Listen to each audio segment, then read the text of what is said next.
간단하게 이제 결과를 요약을 한번 해보면 결국 두 국가의 효율성의 차이라고 하는 것은 이렇게 한번 표현해 볼 수 있습니다. 그러니까 이제 이건 효율성의 차이를 계산하기 위해서 제가 사용했던 식인데요.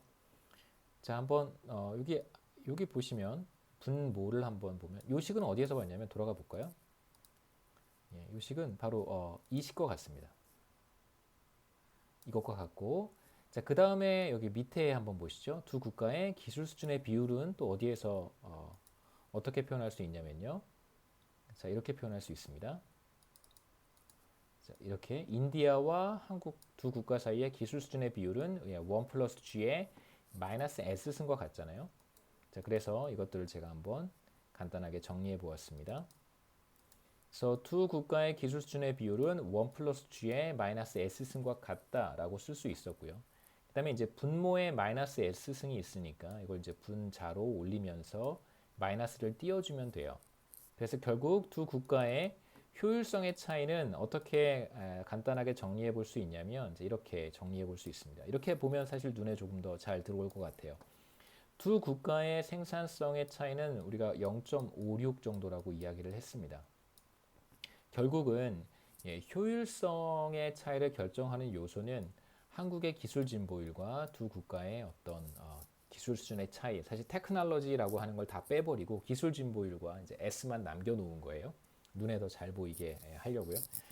두 국가의 기술 수준의 차이가 사실 뭐 20년까지 난다고 보기는 어렵습니다. 설령 20년 정도 기술 격차가 존재한다고 하더라도 우리가 앞에 표에서 한번 살펴보면 기술 수준의 비율은 82% 정도 돼요.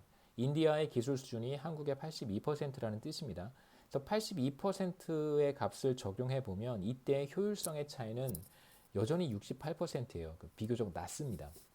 그러니까 다시 말하면 두 국가의 기술 수준의 차이가 20년까지 날 거라고 저는 그렇게 생각하지는 않는데요. 네, 만약에 설령 그렇다고 하더라도 기술 수준의 차이가 생산성 차이를 설명하기에는 좀 부족해 보이죠. 82% 정도로 비교적 큰 값이니까요. 20년 차이가 난다고 해도 우리가 얻을 수 있는 결론은 효율성이라고 하는 것이 비교적 중요한 역할을 할 수 있다라고 하는 걸 우리가 생각해 볼 수 있습니다. 실제로 지금도 그렇고 예전에 제가 미국에서 공부할 때도 그랬는데요.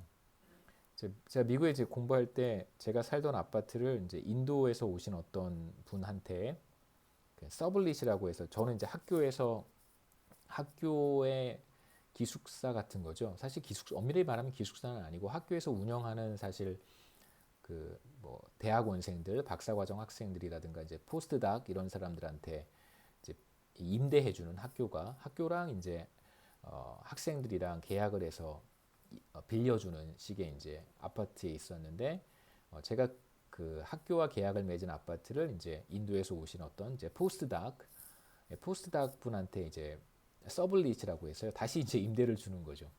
제가 계약을 다시 또 그래서 이제 그 인도 분은 저한테 월세를 내는 거죠. 그럼 저 그 월세를 받아서 뭐 제도 조금 보태가지고 제가 다시 이제 학교에 월세를 내는 그런 식의 계약 방식인데요. 뭐 불법은 아닙니다. 합법입니다. 서블리 다 합법이고요.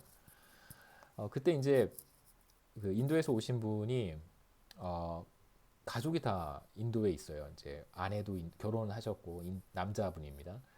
그 아내도 있고 아이가 되게 어렸어요. 한 3살, 4살. 그 사진도 저한테 보여줬는데 근데 이제 어, 인도에서 일하지 않고 미국까지 와서 이제 저희 그때 제가 있었던 학교죠. 라체스터에 포스트닥으로 일하시는데 사실 포스트닥 급여가 그러니까 랩 같은 데 소속이 되어 있고 랩에서 이제 일을 해야 되는데 물론 이후에 이제 커리어를 생각해 보면 낮은 급여를 받고 낮은 임금을 받고 포스트닥으로 일하는 것이 사실 커리어 관점에서는 다 도움이 되니까요. 이제 그걸 감수하고 이제 올 수도 있는데 사실 그분 같은 경우에는 가족이 인도에 있으니까 사실 물론 그분한테 앞으로의 계획이 뭐 어떤지 이런 걸 물어본 적은 없습니다만 뭐 사실 실례잖아요.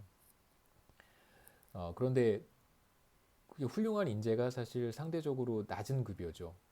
미국의 포스트닥 정도면 우리로 뭐 그래도 이제 우리나라 돈으로는 뭐 적은 금액은 아니지만 사실 네 그렇다고 높은 금액도 아닙니다. 한화로 우리나라 돈으로 환산해 보면 뭐 한 한 3천만 원에서 4천만 원도 되지 않는 금액이니까요. 그 정도 이제 받고 이제 월급 받으면 자기 렌트 내고 다 자기 생활비 조금 쓰고 이제 다 인도에 있는 가족들한테 이제 보내는 그런 식. 그리고 실제로 인도에 뭐 인도 친구들이 저도 이제 몇 명 있으니까요. 인도에 이제 많은 경우에 그 훌륭한 인재들이 사실 미국으로 많이 나옵니다. 이제 여러 가지 이야기들을 저도 이제 들었는데 뭐 개인적인 경험이거나 혹은 이제 그 인도 친구들의 개인적인 견해이기 때문에 뭐 제가 여기서 이야기하는 것은 조금 일반화 시킬 수는 없잖아요. 이제 강의를 통해서 제가 일반적인 얘기를 해야 되는 것이지 뭐 경험에 비추어서 바이어스가 있는 그런 그 견해를 전달할 수는 없는 것이죠. 근데 이제 일반적으로 인도에서 가장 문제가 되는 것은 뭐냐면 지금 우리가 얘기하고 있는 효율성의 문제입니다. 그러니까 훌륭한 인재들 그 다음에 굉장히 좋은 교육 시스템을 또 가지고 있어요. 거기에 대학 교수들도 훌륭한 분들이 많이 있고 그 다음에 이제 다양한 어떤 연구시 설비들 시설도 이제 확충이 되어 있다는 얘기를 들었습니다만 그럼에도 불구하고 이제 훌륭한 인재들이 자신의 미래와 혹은 또 더 높은 급여를 위해서 사실 인도를 떠나서 이제 미국으로 오는 것이죠. 혹은 유럽이라든가 영국으로 진출하는 걸 보면 우리가 짐작할 수는 있습니다. 그 인도 사회, 인도 경제 내에서 어떤 효율성이라고 하는 것이 비교적 좋지 않겠다라고 하는 이제 판단을 해볼 수는 있는 것이죠. 물론 뭐 정확하게 얘기할 수는 없겠지만요. 자, 여기까지가 우리가 전반부에서 살펴보는 생산성이라고 하는 것을 이제 효율성과 기술 수준으로 이제 분해하는 것을 살펴봤고요. 이제 나머지 부분에서는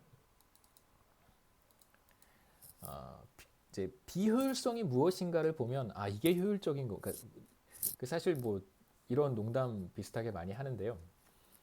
그 경제학을 잘 공부하고 싶은 방법 중에 하나는 좋은 논문들을 많이 읽고 뭐 좋은 책이라든가 굉장히 실력 있는 정말 전문가 경제학자들 중에서도 얼치기라고 해야 되나 좀 이상한 약간 좀 야바위 같은 그런 또 경제학자들이 존재하니까요. 논문들이 다 좋은 논문이 아니잖아요. 좋은 논문도 있고 그냥 그런 배울 게 별로 없는 논문도 있고 뭐 다양합니다. 퀄리티가 다양합니다. 좋은 논문들 그 다음에 어떤 좋은 경제학자들의 통찰력들을 우리가 계속해서 학습을 하다 보면 그러면 이제 뭐가 좋고 뭐가 나쁜지 구분할 수 있습니다.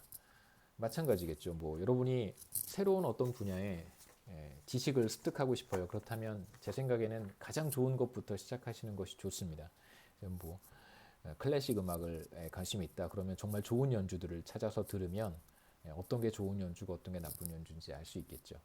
근데 이제 우리가 efficiency에 대한 이야기를 할 때 마찬가지입니다. 뭐가 efficient한지 우리가 직관으로 가지고 있으면 efficient하지 않은 걸 금방 구분할 수 있는데 이제 우리는 여기에서 정반대로 사실은 가장 좋은 것부터 학습을 하게 되면 좋지 않은 게 뭔지 이제 금방 알 수 있습니다만 우린 여기에서는 정반대로 efficient하지 않은 것이 어떤 것인지를 여러 가지 유형으로 나누어서 한번 살펴보려고 해요. 이것도 뭐 나쁘진 않습니다. 우리가 경제학 원론, 미시, 거시, 그 다음에 다양한 뭐 과목에서 서브젝트에서 여러분들이 다양한 코र्स에서 efficient allocation에 대해서 뭐 무수히 학습을 했을 거라고 생각해요. 경쟁 균형, 경쟁 균형은 파레토 옵티멀하다라고 하는 게 사실 제가 제일 좋아하는 그 웰페어 띠오럼이고요. 제가 개인적으로 제일 좋아하는 이제 웰페어 띠오럼, 퍼스트 웰페어 띠오럼하고 세컨드 웰페어 띠오럼을 개인적으로 굉장히 좋아하는데요. 경쟁 균형은 파레토 옵티멀하다. 그래서 경쟁적인 환경에서 달성되는 균형들을 우리가 사실 경제학 원론 때부터 학습을 해왔습니다. 그래서 efficient한 allocation, 효율적인 자원 배분이 무엇인가라고 한다면 우리는 금방 경쟁 균형을 떠올려요. 그래서 충분히 efficiency에 대한 학습은 이루어졌을 거라고 생각을 하고 efficient하지 않은 상황들을 우리가 하나씩 살펴보도록 하겠습니다.